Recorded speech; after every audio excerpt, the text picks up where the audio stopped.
Happy Mother's Day to each and all. Thank you, Dr. Federley, for that beautiful song. It was so powerful and poignant to me as I listened. And thank you to Mignon, and thank you to Geraldine. And Geraldine, I so appreciate your words that opened up our understanding of motherhood and who was a mother. Indeed, mothers come in infinite variety. And thank you as well for reminding us that Mother's Day was originally associated with anti-war movements in the world. Thank you. I light today's chalice in honor of Mother's Day and for mothers everywhere. May this chalice flame be in us and our hearts as the warmth of love, and in our minds as the illumination of what is true and real. We are in the second week of a series on faith development. And last week I had suggested that faith development is the cultivation of compassion, empathy, and peace within ourselves, between ourselves and others, between ourselves and the earth and all of life. I will try to illustrate what I mean by faith development by sharing a story as told by Matthew Ricard. Ricard, who is French, earned a PhD in molecular genetics as a young man, but in his early 30s became a Tibetan Buddhist teacher. He has received the French National Order of Merit for his humanitarian work, and he has acted as the French interpreter for the Dalai Lama. The following is an ancient story Ricard tells in one of his books about a man who was a hunter and a bandit in Tibet until he was age 30. This man had no friends or family. He lived alone. He made his living by robbing other people. He lived off the land to the extent that he could. And the story continues. One day he was trailing a doe that he'd shot and mortally wounded. He caught up with the animal and found her collapsed on the ground. As she lay there, exhausted and dying, she had also been giving birth.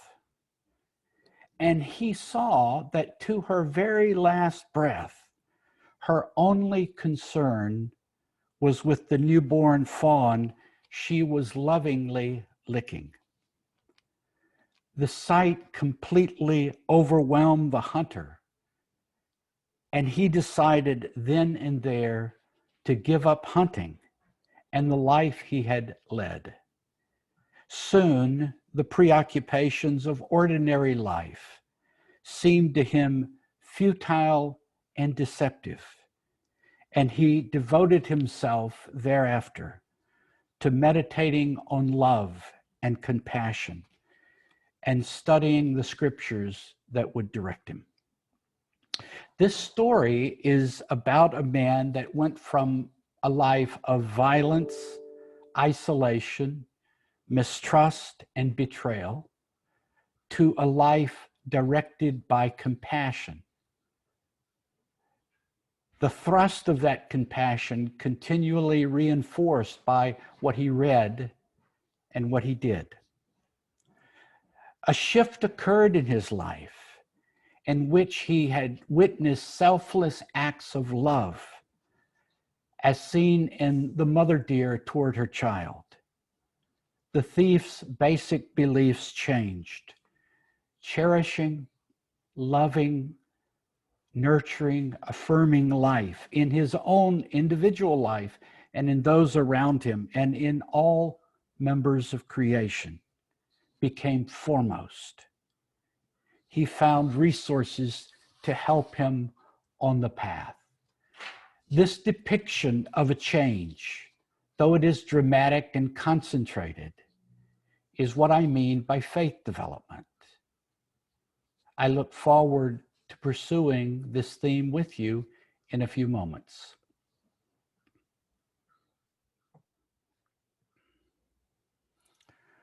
Thank you, Pam, for that story. I love that story, and I think I've been hit by a few people's belief bags in my time. I may have swatted at a few people with my belief bag. I may have gotten my belief bag disorganized, and I have certainly carried it around me tightly and loosely and not at all. Sometimes I've left it at home. And so I really love that metaphor. Thank you. I'd like to dedicate my sermon today to the memory of my mother, Edith Louise Brock. My comments today are based on decades of leading a UU congregation or participating in a UU congregation or talking to people who were leaders, either lay or clergy, of UU congregations. My views are not necessarily widely shared, but that's okay. I do not seek agreement. I seek dialogue, an attempt to deepen my understanding and the understanding of others. I feel safe with you in sharing this perspective. Let us consider a person who comes into a UU community. Someone hears about a UU congregation or UU generally. They check it out. They gather information. They visit. They look around. They talk to people. At some point, someone notices them and perhaps they go to a new member class. Or at any rate, if they are favorably impressed, they move ever so closely to joining. And if things work out, they join. And then once they are here, they've already learned to some extent, but they also learn by slow or fast degrees what the congregation offers. And I think it offers the following things. One is community. That's something you have here in this congregation in wonderful abundance.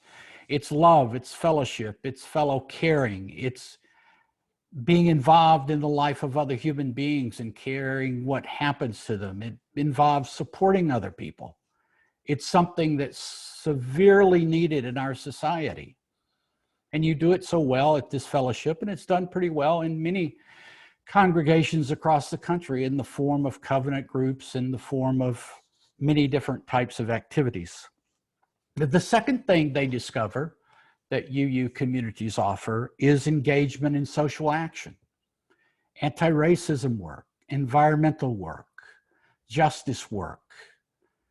There are many other ways that UU congregations provide people with an opportunity to express themselves about issues that they care about deeply. Now, there are many congregations, many religious groups that do community well, but UU congregations do a fantastic job, as does this congregation, in providing people with opportunities for social activism. This thing that our congregations do about social activism has a larger social purpose because there are precious few religious communities in America that are willing and able and capable of standing for the things we stand for. So this is an important function and an important part of what we offer. Another thing we offer that is extremely important is religious education for children and youth. And this is extremely important in our society. How many of us have heard or ourselves have said, thank God I've got a place to take my children where I can feel safe and comfortable in talking about religion. This fellowship does a fantastic job in the area of religious education for children and youth. Another thing that our congregations do is something that we could call intellectual stimulation. I have read literally dozens of packets of congregations that are looking for new settled ministers, and the number one thing on the top of the list of what they're looking for is somebody that can be intellectually stimulating. Now, that means different things to different people, but it is a priority in congregations.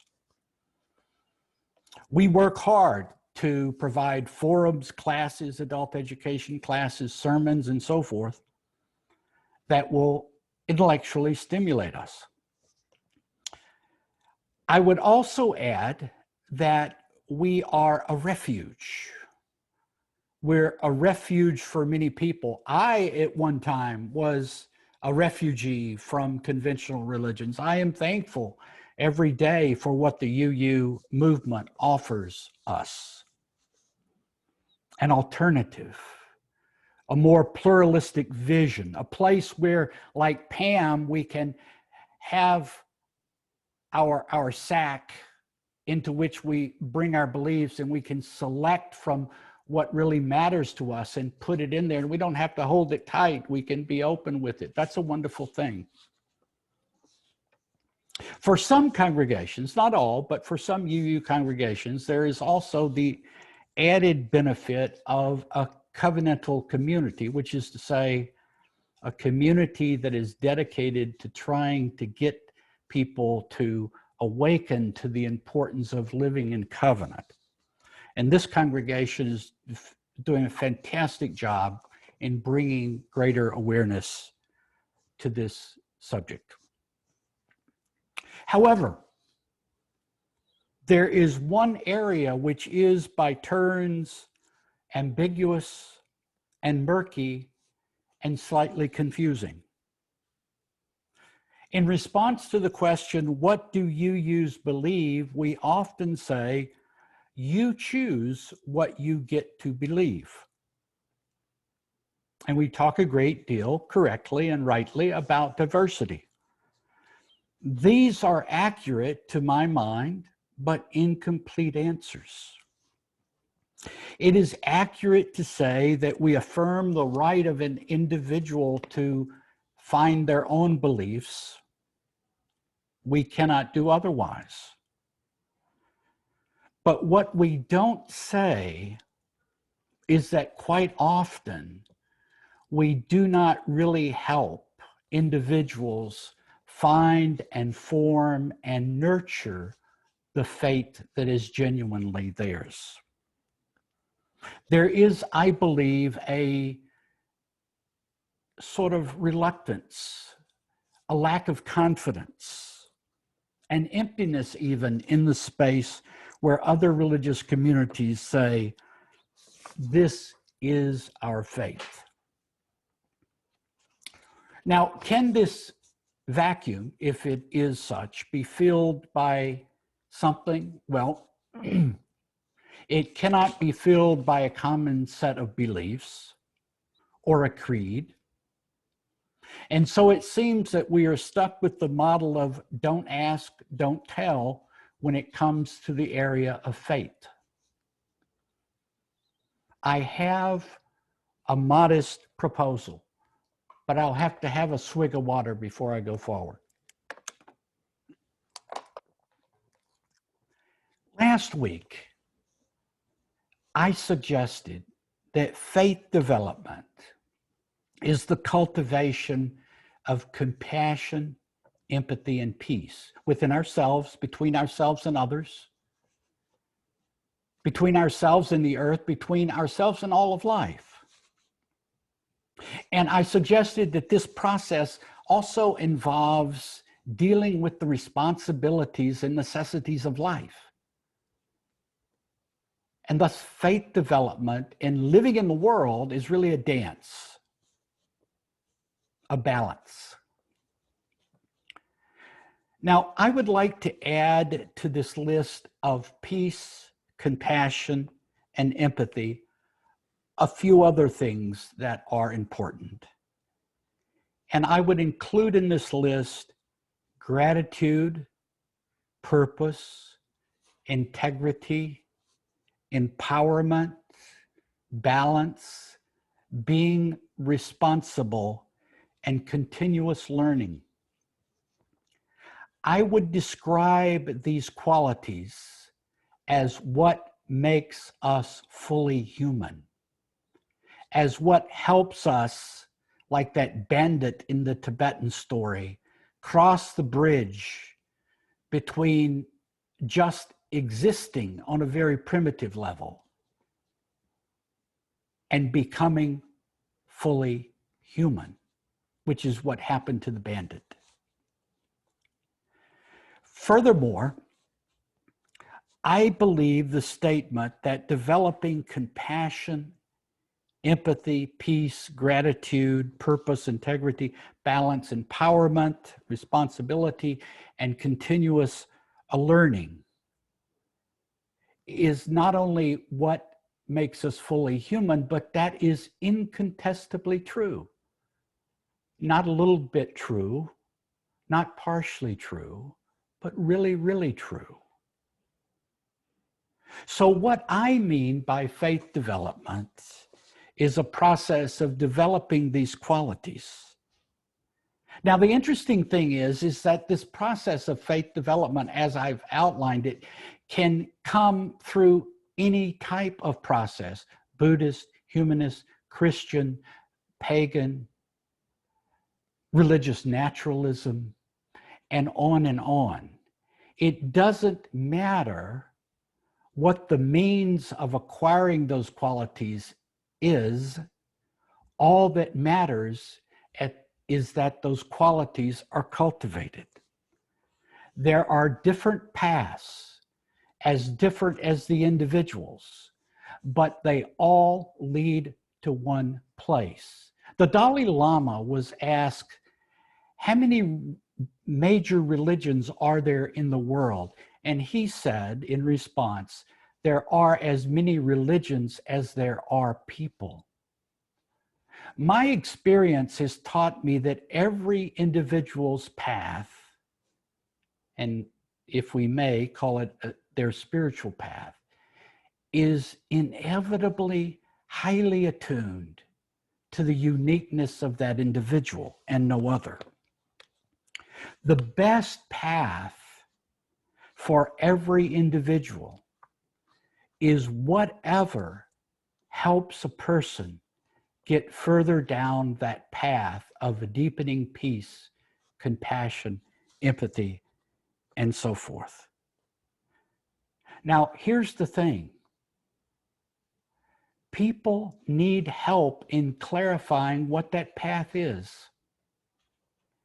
And I am not sure UU congregations, generally speaking, do a great job in helping people go down their path.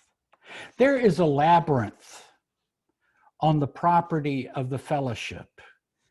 It's nestled in the memorial garden at the backside of the property.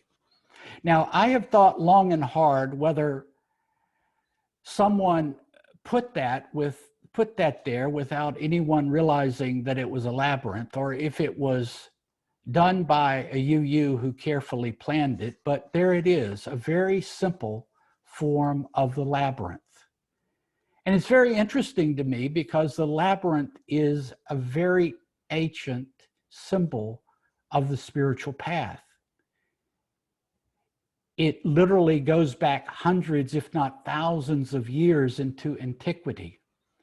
And currently in the world, there are 6,000 labyrinths that have been documented and registered, and many, many more informally throughout the world.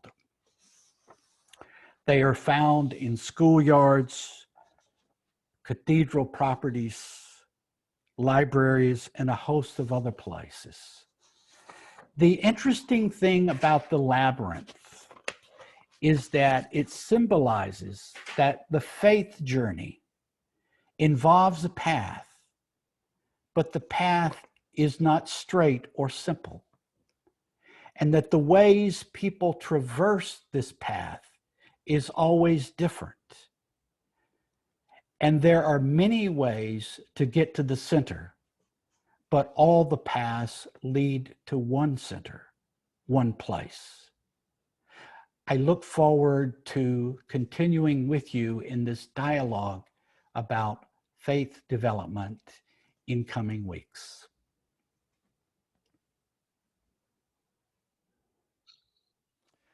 From my family to yours, I wish for each of you a very happy Mother's Day and a very happy day in honor of all of those who nurture us and have nurtured us through life. It is a blessed day to honor all of our mothers. My benediction is from colleague Eric Williams. Blessed is the path on which you travel. Blessed is the body which carries you upon it. Blessed is your heart that has heard the call. Blessed is your mind that discerns the way. Blessed is the gift that you will receive by going. Blessed is the gift that you will become on the journey. May we go in peace. Amen. Amen.